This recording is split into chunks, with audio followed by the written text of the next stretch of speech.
Realme 16 Pro Plus 15 Pro Plusലെ പോലെ ഇത്തവണ ഒരു ലൈറ്റ് കത്തുന്ന പരിപാടി ഒന്നുമില്ല. പക്ഷേ ഇത്തരത്തിൽ തിളങ്ങുന്ന ടൈപ്പ് ഒരു മിറർ ഫിനിഷ് ഉള്ള ബാക്കൊക്കെയാണ്.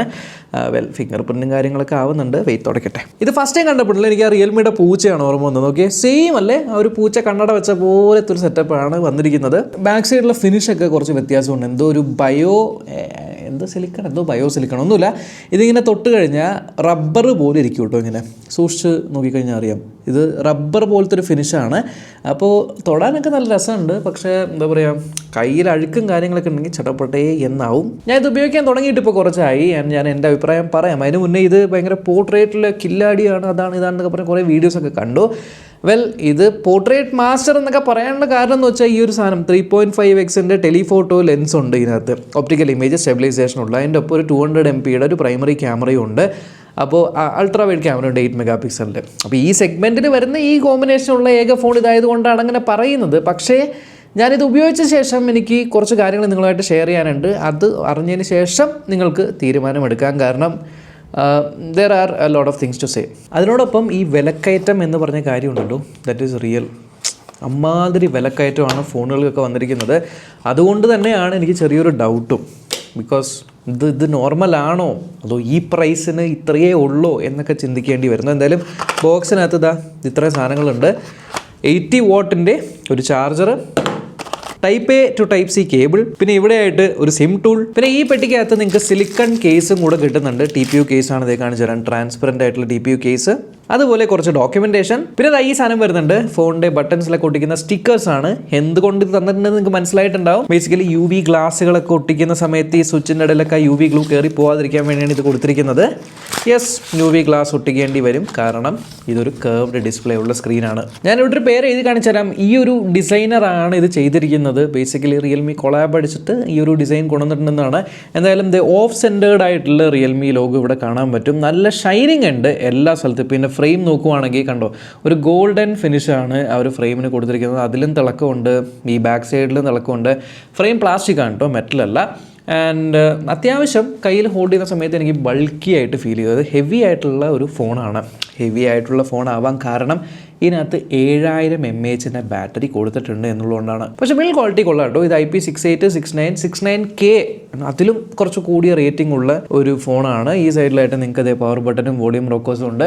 മുകളിലായിട്ട് കണ്ടോ, നിങ്ങൾക്ക് 3-4 ഹോൾസ് കാണാൻ പറ്റും. ഇവിടെ ഒരു മൈക്ക്, ഇവിടെ ഒരു IR ബ്ലാസ്റ്റർ, ഇവിടെ സെക്കൻഡറി സ്പീക്കർ ഉണ്ട്. ബാക്ക് സൈഡിലായിട്ട് നിങ്ങൾക്ക് ഡ്യുവൽ നാനോ സിം ഇടാൻ പറ്റുന്ന ട്രേയും മൈക്കും Type C പോർട്ട് ഉണ്ട്. ഇത് USB 2.0 ആണ്. ആൻഡ് ഇതേ സ്പീക്കറും ഉണ്ട്. ലെഫ്റ്റ് സൈഡ് ടോട്ടലി ബ്ലാങ്ക് ആണ് കൊടുത്തിരിക്കുന്നത്. അത്യാവശ്യം കർവേച്ചർ ഉണ്ട്, ഇവിടെ കാണാൻ പറ്റും. കണ്ടില്ലേ, ഡിസ്പ്ലേയിലേക്ക് ചെറിയൊരു കർവേച്ചർ ആണ്. ഇവിടെ ഇല്ല, സൈഡ്സിൽ മാത്രമായിട്ട് ഒരു കർവ്ഡ് ഫീൽഡാണ് കൊടുത്തിരിക്കുന്നത്. I start with what I like. എനിക്ക് ഇഷ്ടപ്പെട്ട കാര്യങ്ങളിൽ നിന്ന് സ്റ്റാർട്ട് ചെയ്യാം. ഫസ്റ്റ് കാര്യം എന്ന് പറഞ്ഞാൽ ഇതിൻ്റെ ഡിസ്പ്ലേ എനിക്ക് ഇഷ്ടപ്പെട്ടു. അത്യാവശ്യം കൊള്ളാം, നല്ല ബ്രൈറ്റ് ആയിട്ടുള്ള ഡിസ്പ്ലേ ആണ്. ഇത്ര 6500 നിറ്റ്സ് എന്തോ ആണ് ഇതിൻ്റെ പീക്ക് ബ്രൈറ്റ്നസ് പോകുന്നത്. ബട്ട് ഡയറക്റ്റ് സൺലൈറ്റിലൊക്കെ ഫോട്ടോസ് ഒക്കെ എടുക്കാൻ പോകുമ്പോൾ ഒന്നും ഒരു കുഴപ്പമില്ല, നല്ല ബ്രൈറ്റ് ആയിട്ടുള്ള ഡിസ്പ്ലേ ആണ്.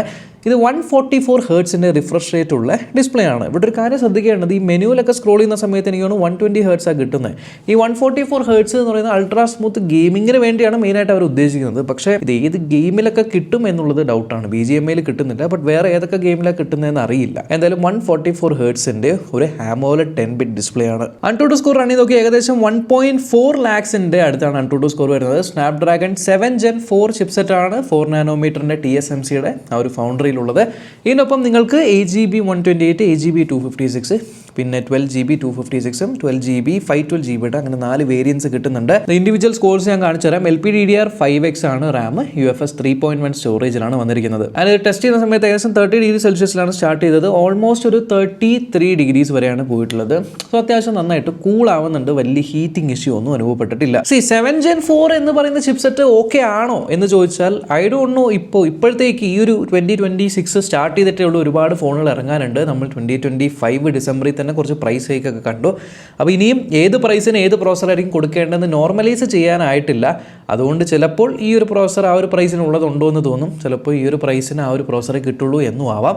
എന്തായാലും ഇതിനകത്ത് നിങ്ങൾക്ക് 4K 60fps വീഡിയോസ് എല്ലാ ക്യാമറയിലും എടുക്കാനുള്ള സപ്പോർട്ട് ഈ പ്രോസറിനുണ്ട്.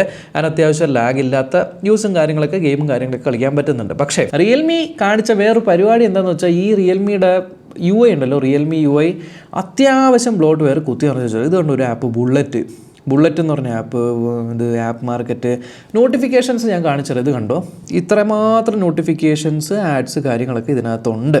അപ്പോൾ ആ ഒരു ഇതുള്ളത് കൊണ്ട് ഓവറോൾ നമ്മൾ യൂസ് ചെയ്യുമ്പോൾ കുറച്ചൊരു ജിറ്ററും കാര്യങ്ങളൊക്കെ ഇടയ്ക്കിടയ്ക്ക് ഫീൽ ചെയ്യും. അപ്പോൾ ഇരുന്ന് ഇതൊക്കെ അൺഇൻസ്റ്റാൾ ചെയ്ത് കാര്യങ്ങൾ സർവീസസ് ഒക്കെ ഓഫാക്കിയൊക്കെ ഇടുവാണെങ്കിൽ ഫൈൻ, നല്ലൊരു പെർഫോമൻസ് കിട്ടും. ഇനി ക്യാമറയുടെ കാര്യത്തിലേക്ക് വരാം. മെയിൻ ആയിട്ടുള്ള ഒരു 200 മെഗാ പിക്സലിൻ്റെ ക്യാമറയുടെ കാര്യം നോക്കുവാണെങ്കിൽ ഡീസൻ്റ് ആയിട്ടുള്ള ഫോട്ടോസ് എടുക്കാനായിട്ട് പറ്റുന്നുണ്ട്. ഇപ്പോൾ ഈ ഒരു സെഗ്മെൻറ്റിലുള്ള ഫോണിൽ എടുക്കാൻ പറ്റുന്ന ഫോട്ടോസിൻ്റെ ഒരു ക്വാളിറ്റി എന്താണോ അതേ ഒരു ക്വാളിറ്റിയിൽ ഫോട്ടോസ് എടുക്കാൻ പറ്റുന്നുണ്ട്. ആകെയുള്ളൊരു വ്യത്യാസം എന്ന് വെച്ചാൽ ഇതിനകത്ത് അവർ ലൂമ കളർ എന്ന് പറഞ്ഞൊരു കളർ സയൻസ്, എന്താ TUV റെയിലൊക്കെ സർട്ടിഫൈ ചെയ്ത ഒരു കളർ സയൻസ് ഇംപ്ലിമെൻറ്റ് ചെയ്തിട്ടുണ്ടെന്നുള്ളതാണ്. അപ്പോൾ അതുള്ളത് കാരണം പലപ്പോഴും നമ്മൾ എടുക്കുന്ന ഫോട്ടോസിൻ്റെ കളേഴ്സ് കുറച്ചുകൂടി ഒരു വൈബ്രൻറ്റ്, പഞ്ചി എന്നൊക്കെ പറയില്ല, അങ്ങനെയല്ലാതെ കുറച്ചുകൂടി ഒരു ന്യൂട്രൽ അല്ലെങ്കിൽ ട്രൂ ടു ലൈഫ് ആയിട്ടുള്ള കളേഴ്സ് പ്രൊഡ്യൂസ് ചെയ്യാൻ പറ്റുന്നുണ്ട്. ഞാൻ എല്ലാ ക്യാമറ അത്യാവശ്യം കൺസിസ്റ്റൻസി മെയിൻറ്റെയിൻ ചെയ്യാൻ നോക്കുന്നുണ്ട്. പക്ഷേ ഈ ഒരു കൺസിസ്റ്റൻസിയുടെ കാര്യം നോക്കുവാണെങ്കിൽ നോർമൽ ഡേ ടു ഡേ ഫോട്ടോസും കാര്യങ്ങളൊക്കെ എടുക്കുമ്പോൾ നല്ല രസമുണ്ട് ഫോട്ടോ. ഹ്യൂമൻസിൻ്റെ ഫോട്ടോ നമ്മൾ എടുക്കുന്ന സമയത്ത് ചില സമയങ്ങളിൽ ചില സ്കിൻ ടോൺസ്, ഇപ്പോൾ എൻ്റെ സ്കിൻ ടോൺ തന്നെ ആദ്യത്തെ പ്രാവശ്യം എടുക്കുമ്പോൾ ഒരു സ്കിൻ ടോൺ, രണ്ടാമത്തെ പ്രാവശ്യം എടുക്കുമ്പോൾ ലേശം മാറുന്നത് പോലെ തോന്നും. പക്ഷേ ഫോട്ടോയുടെ ക്ലാരിറ്റിക്ക് ഒന്നും കുഴപ്പമൊന്നുമില്ല, അത്യാവശ്യം നല്ല ഫോട്ടോ ആണ് എടുക്കാനായിട്ട് പറ്റുന്നത്. ഒപ്റ്റിക്കൽ ഇമേജ് സ്റ്റെബിലൈസേഷൻ ഉണ്ട്. പ്രൈമറി ക്യാമറ ഉപയോഗിച്ച് നിങ്ങൾക്ക് 4K 60 FPS സ്റ്റേബിൾ ആയിട്ടുള്ള വീഡിയോ ഷൂട്ട് ചെയ്യാനായിട്ടും പറ്റുന്നുണ്ട്. ഇനി ഇതിൻ്റെ ഹൈലൈറ്റ് എന്ന് പറയുന്നത് ഈ ഒരു 3.5x ടെലിഫോട്ടോ ക്യാമറയാണ്. ഈ 3.5x എന്ന് പറഞ്ഞാൽ ശരിക്കും 85 mm ആണ്, ബട്ട് ഇതിനകത്ത് 80 mm ആണ് കാണിക്കുന്നത്. അപ്പോൾ ഇതിനകത്ത് 3.5 എടുക്കാം, 4 എടുക്കാം. ഇങ്ങനെ 4 കുറച്ചുകൂടി ഡിജിറ്റൽ ക്രോപ്ഡ് ആണ്, അതായത് 80 mm എടുക്കാം, 92 mm എടുക്കാം. ഞാൻ ഫോട്ടോ സാമ്പിൾസ് ഇവിടെ കാണിച്ചു തരാം. ഇനിഷ്യലി ഞാൻ ഈ ഫോൺ എൻ്റെ കയ്യിൽ കിട്ടിയിട്ട് യൂസ് ചെയ്ത് തുടങ്ങിയിട്ട് ഫോട്ടോസ് എടുത്ത സമയത്ത് എഡ്ജ് ഡിറ്റക്ഷൻ കുറച്ച് ശോകമായിരുന്നു. പ്രോപ്പറായിട്ട് കട്ടൗട്ട് ആവുന്നില്ല, ഭയങ്കരമായിട്ട് ബ്യൂട്ടിഫിക്കേഷൻ ചെയ്യുന്ന പോലെയൊക്കെ തോന്നി. അപ്പോൾ ഞാൻ അപ്ഡേറ്റ് വല്ലതും വന്നിട്ടുണ്ടോ നോക്കി, അപ്ഡേറ്റ് ഒന്നും കണ്ടില്ല. അപ്പോൾ ഞാൻ ഫോൺ ഫുള്ളായിട്ടൊന്ന് റീസെറ്റ് ചെയ്തു.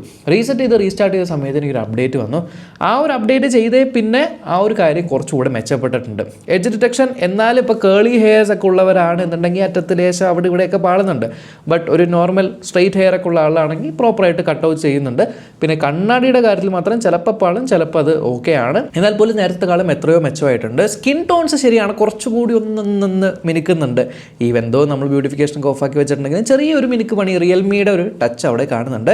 But overall fine. പല ആൾക്കാർക്കും ഒരു അത്യാവശ്യം ബ്രൈറ്റ് ആയിട്ടുള്ള ഫോട്ടോസ്, ഇപ്പോൾ ഫോട്ടോ എടുക്കുമ്പോൾ നമ്മൾ കുറച്ച് വെളുത്ത് തൊടുത്തിരിക്കണം എന്നൊക്കെ ഉണ്ടെങ്കിൽ അവർക്ക് ഇഷ്ടപ്പെടുന്ന ടൈപ്പ് ഓഫ് രീതിയിലാണ് ട്യൂൺ ചെയ്തിരിക്കുന്നത്. ഈ 3.5x ക്യാമറ വെച്ച് നിങ്ങൾക്ക് 4K 60 FPS വീഡിയോ ഷൂട്ട് ചെയ്യാൻ പറ്റും. അതിലും ഒപ്റ്റിക്കൽ ഇമേജ് സ്റ്റെബിലൈസേഷൻ ഉള്ളതുകൊണ്ട് സ്റ്റേബിൾ ആയിട്ടുള്ള വീഡിയോ കിട്ടുന്നുണ്ട്. പക്ഷേ 8 മെഗാ അൾട്രാ വൈഡ് ക്യാമറ മാത്രമാണ് ഈ പ്രൈമറിയും ടെലിഫോട്ടോയും വെച്ച് കമ്പയർ ചെയ്യുമ്പോൾ കുറച്ച് ക്വാളിറ്റി കുറവായിട്ട് തോന്നുന്നത്, യൂസബിൾ ആയിട്ടുള്ളത് എന്ന് ഞാൻ പറയാൻ പറ്റുള്ളൂ. അത് വെച്ച് നിങ്ങൾക്ക് മാക്രോ ഫോട്ടോസ് കൊടുക്കാം, അതും 8 മെഗാ ആയതുകൊണ്ട് ആ ഒരു ഗ്രെയിൻസ് കാര്യങ്ങളൊക്കെ ചെറുതായിട്ടുണ്ട്. ഫോട്ടോ മോഡിലിരിക്കുമ്പോൾ ജസ്റ്റ് താഴേക്ക് സ്വൈപ്പ് ചെയ്ത് കഴിഞ്ഞാൽ നിങ്ങൾക്ക് പ്രോ മോഡ് അല്ലെങ്കിൽ മാസ്റ്റർ മോഡ് എന്ന് പറയുന്ന വൈബ് മോഡ് സാധനം കിട്ടുന്നുണ്ട്. പക്ഷേ സെൽഫി ക്യാമറ എനിക്ക് ഇഷ്ടമായിട്ടോ. സെൽഫി ക്യാമറ 50 മെഗാ നൈസ് ആയിട്ടുള്ള സെൽഫി എടുക്കാൻ പറ്റുന്നുണ്ട്. സെൽഫിയിലും നിങ്ങൾക്ക് 4K 60 FPS വീഡിയോ എടുക്കാം. നിങ്ങളിപ്പോൾ കണ്ടുകൊണ്ടിരിക്കുന്ന ഈ ഒരു വീഡിയോ റെക്കോർഡ് ആയിക്കൊണ്ടിരിക്കുന്നത് ഫ്രണ്ട് ക്യാമറയിലൂടെയാണ്. ആൻഡ് മൈക്രോഫോൺസും ഇത് തന്നെയാണ് ക്യാപ്ചർ ചെയ്യുന്നത്. അപ്പോൾ എങ്ങനെയുണ്ട് എന്ന് നിങ്ങൾക്ക് ജഡ്ജ് ചെയ്യാൻ പറ്റും. അത്യാവശ്യം കുഴപ്പമില്ലാത്തൊരു ഫുട്ടേജ് തന്നെയാണ് എനിക്ക് തോന്നുന്നത്. സെൽഫീസ് എനിക്ക് കുറച്ചുകൂടി ഇഷ്ടമായി.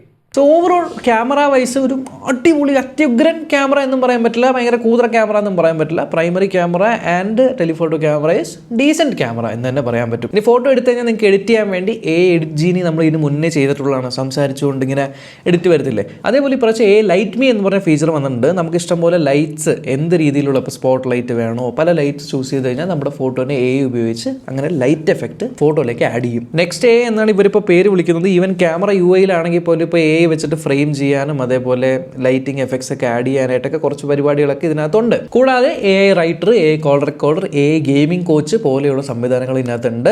ഗൂഗിൾ ജെമിനിയുടെ സപ്പോർട്ടും ഉണ്ട്. ഇനി Wi-Fi 6 ആണ് വരുന്നത്. NFC-യുടെ സപ്പോർട്ട് ഇതിനകത്തില്ല. IR ബ്ലാസ്റ്റർ ഉണ്ട്. PD ചാർജിങ് സപ്പോർട്ട് ചെയ്യുന്നുണ്ട്. 55 വാട്ട് വരെയാണ് PD ചാർജിങ് സപ്പോർട്ട് ചെയ്യുന്നത്. പിന്നെ ബോക്സിനകത്ത് സൂപ്പർ വൂക്ക് ചാർജർ ഉണ്ട്, അത് 80 വാട്ട് വരെ സപ്പോർട്ട് ചെയ്യും. പിന്നെ കർവ് ഡിസ്പ്ലേ ആയതുകൊണ്ട് ഫ്രണ്ടിൽ ഓൾറെഡി സ്ക്രീൻ പ്രൊട്ടക്ടർ ഒട്ടിച്ചിട്ടുണ്ട്. That is nice. ബട്ട് ഇത് അത്ര പ്രൊട്ടക്ഷൻ പ്രതീക്ഷിക്കേണ്ട. ഇത് ഫിലിമാണ്. നിങ്ങൾ ടെമ്പർഡ് ഗ്ലാസ് ഇടുവാണെങ്കിൽ ആ സ്റ്റിക്കേഴ്സ് ഒക്കെ ഒട്ടിച്ചിട്ട് ഇടാൻ ശ്രമിക്കുക. Corning guerrilla glass 7A protection ആണ് ഫ്രണ്ടിൽ കൊടുത്തിരിക്കുന്നത്. ഡ്യുവൽ നാനോ സിം ഇടാൻ പറ്റുന്ന സിം സ്ലോട്ട് ഇതിനകത്തുണ്ട്. സ്റ്റീരിയോ സ്പീക്കേഴ്സ് ആണുള്ളത്. ഇതിന്റെ കളർ കണ്ടു കഴിഞ്ഞാൽ ഏകദേശം ഒരു കാർഡ്ബോർഡിൽ ഉണ്ടാക്കിയ ഒരു ഫോൺ പോലെയൊക്കെ ഫീൽ ആവും കേട്ടോ. ഇനി കമ്മിങ് ടു ഈ ഫോൺ വർത്ത് ആണോ ഇല്ലയോ എന്ന് ചോദിച്ചു കഴിഞ്ഞാൽ ഇപ്പം എൻ്റെ കയ്യിലുള്ളത് റിവ്യൂ യൂണിറ്റാണ്. This is not for sale. അതുകൊണ്ട് തന്നെ ഇതിൽ ഈ ഒരു എമൗണ്ട് പ്രൈസ് എത്രയാണെന്ന് പ്രിന്റ് ചെയ്തിട്ടില്ല. ജനറലി റിയൽമി 15 Pro പ്ലസ് ഒക്കെ ഏകദേശം ഒരു 30 to 35K റേഞ്ചിലാണ് വരാറ്. ലാസ്റ്റ് ഇയർ അങ്ങനെ തന്നെയായിരുന്നു. ഓഫേഴ്സൊക്കെ ശേഷം ഒരു 28-29 ആ ഒരു രീതിക്കൊക്കെ പോയി. ബട്ട് ദിസ് ടൈം കുറച്ച് പ്രൈസ് കൂടാൻ പോവുകയാണെന്ന് കേൾക്കുന്നുണ്ട്. ഏകദേശം ഒരു 37 to 40K പ്രൈസ് സെഗ്മെൻറ്റിലേക്ക് മാറുന്നുണ്ട്. അപ്പോൾ ആ ഒരു പ്രൈസ് സെഗ്മെൻറ്റ് വെച്ച് നോക്കുവാണെങ്കിൽ ഇത് ഒരു ഡീസൻറ്റ് ഫോൺ എന്നേ പറയാൻ പറ്റുള്ളൂ. അത്യുഗ്രനായിട്ടുള്ളൊരു ഫോണൊന്നും പറയാൻ പറ്റില്ല, വളരെ മോശം ഫോണൊന്നും പറയാൻ പറ്റില്ല. Okay it's a decent phone. But price hike എന്ന് പറയുന്ന കാര്യം ഇനി നമ്മളെല്ലാവരും ഈക്വൽ സഹിച്ചേ പറ്റൂ. സോ AI ഫ്രീ ആയിട്ട് നമ്മളിരുന്ന് AI ഉപയോഗിച്ച് ഉള്ള റാമിൻ്റെ സ്റ്റോറേജിൻ്റെ എല്ലാത്തിൻ്റെയും പൈസ റോക്കറ്റ് മാറി പോയിക്കൊണ്ടിരിക്കുകയാണ്. അപ്പോൾ അതാണ് എൻ്റെ ഒരു അഭിപ്രായം ഈ ഒരു ഫോണിനെ പറ്റിയിട്ട്. ഫുൾ ഡീറ്റെയിൽസ് ഒക്കെ ഞാൻ വേണമെങ്കിൽ ഡിസ്ക്രിപ്ഷനിൽ കൊടുത്തേക്കാം. ചാനൽ ആദ്യമായിട്ടാണ് കാണുവാണെങ്കിൽ സബ്സ്ക്രൈബ് ചെയ്യാനും മറക്കണ്ട. Until next time, by.